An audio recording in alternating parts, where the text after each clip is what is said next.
హైదరాబాద్లో ఈ మధ్యకాలంలో మనం చూసాం దారుణమైన పరిస్థితి.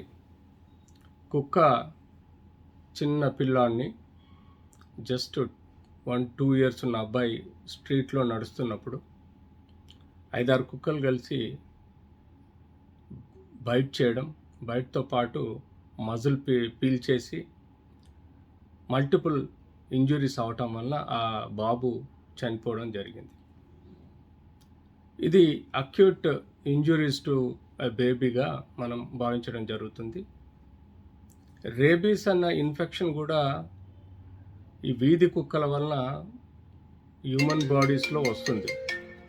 కానీ రేబీస్ ఇన్ఫెక్ట్ అయ్యి ఆ తర్వాత ఫోటోఫోబియా, హైడ్రోఫోబియా లాంటి ప్రాబ్లమ్స్ వచ్చి చనిపోవడానికి 4 నుంచి వారం రోజులు పట్టొచ్చు.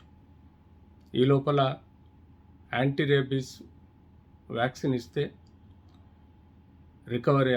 రేబీస్ వ్యాక్సిన్ ఇస్తే రికవరీ ఆస్కారం ఉంటుంది.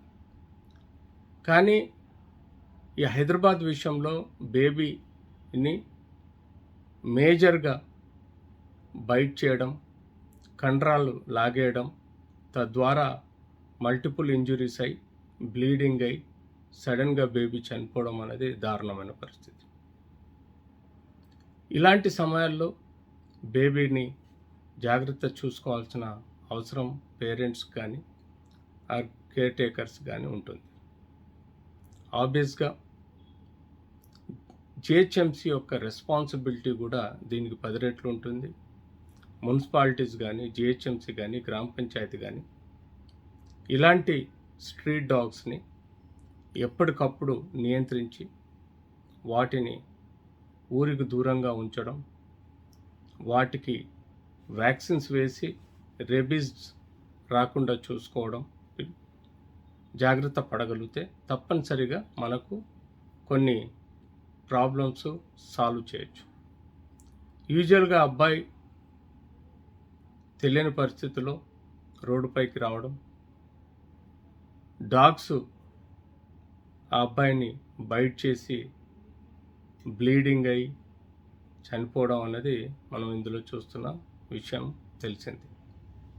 ఏది ఏమైనా ఈ యొక్క బాబు యొక్క తల్లిదండ్రులను చూస్తే బాధ అనిపిస్తుంది. ఎందుకంటే పేరెంట్స్ ఎంతో ప్రేమతో చిన్నపిల్లల్ని చూసుకోవాల్సింది సడన్గా కుక్కల వలన చనిపోవడం లేదా యాక్సిడెంట్ వలన చనిపోవడం వల్ల కుటుంబం మొత్తం బాధపడుతుంది. ఇలాంటి విషయాలను ఎప్పటికప్పుడు గ్రామ పంచాయతీ కానీ, మున్సిపాలిటీ కానీ, కార్పొరేషన్స్ కానీ ఆ ఊర్లలో ఆ వీధిలో ఉండే కుక్కల్ని కానీ లేకపోతే జంతువులు ఏవైనా మనుషులకు అపరాధం పెట్టే కారణం ఉంటే ఇమ్మీడియట్లీ అలాంటి కుక్కల్ని, స్ట్రే డాగ్స్ని తీసుకుపోయి